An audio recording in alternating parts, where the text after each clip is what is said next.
এবারে নাদিয়া ফার্নিচারের সৌজন্যে আন্তর্জাতিক বাণিজ্য মেলার খবর মেলায় মেলায়।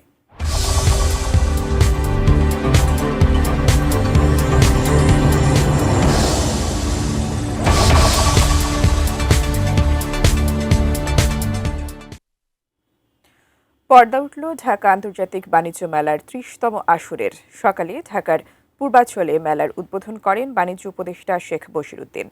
এবারে মেলায় স্থানীয় উদ্যোক্তাদের সঙ্গে বিনিয়োগকারীদের সংযোগ স্থাপনে জোর দেওয়া হচ্ছে জানিয়ে বাণিজ্য উপদেষ্টা বলেন, মেলার প্রধান লক্ষ্য আন্তর্জাতিক বাজার সম্প্রসারণ।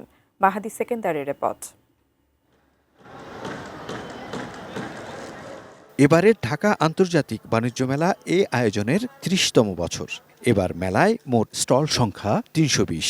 দেশীয় কিছু প্রতিষ্ঠানের প্যাভিলিয়নও আছে। এছাড়া বরাবরের মতোই ভারত, পাকিস্তান, তুরস্ক, ইরান, সিঙ্গাপুর ও আফগানিস্তান সহ বেশ কিছু দেশের ব্যবসায়ীরা মেলায় অংশ নিচ্ছেন। শুরুর মাত্র একদিন বাকি থাকলেও মেলা প্রাঙ্গণ এখনও পুরোপুরি প্রস্তুত নয়। মেলা পুরো জমে ওঠার আগেই সবকিছু গোছানো হয়ে যাবে বলে আশাবাদী অংশগ্রহণকারীরা। একটা পলিটিক্যাল ইস্যু গেল, আমাদের বেগম খালেদা জিয়ার একটা ইন্তেকাল হলো, সবকিছু মিলে আসলে আমরাও তো একটা ট্রমার উপর দিয়ে যাচ্ছি।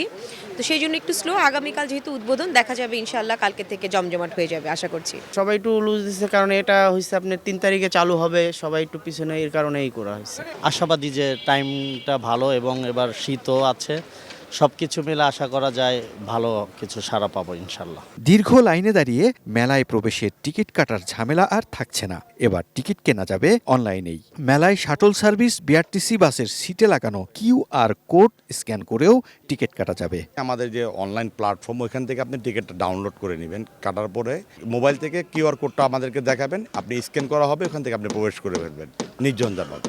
বাণিজ্য মেলার প্রবেশ টিকিটের মূল্য ৫০ টাকা। আগামীকাল থেকে মাস জুড়ে মেলা চলবে প্রতিদিন ১০টা থেকে রাত ৮টা পর্যন্ত।